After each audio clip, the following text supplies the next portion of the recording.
घोषणांवरून ओळखलंच असेल की ही तयारी सुरू आहे ती मनोज जरांगे पाटील यांच्या सभेसाठीची।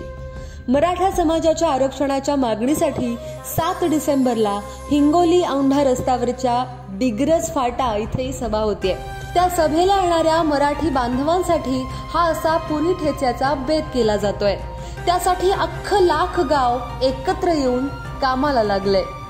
अशा प्रकारे एक मराठा लाख मराठा म्हणत गावकऱ्यांनी तब्बल 31 क्विंटल पुरी ठेचा तयार केलाय।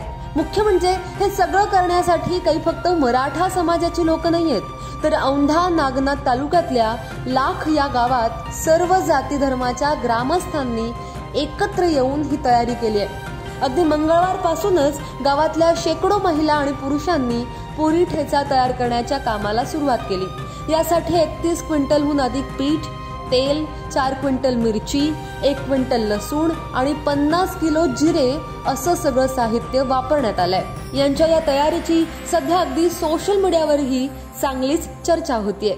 आता यावर तुमचं म्हणणं काय? खाली कमेंट बॉक्समध्ये अवश्य कळवा आणि पाहत रहा लोकमत।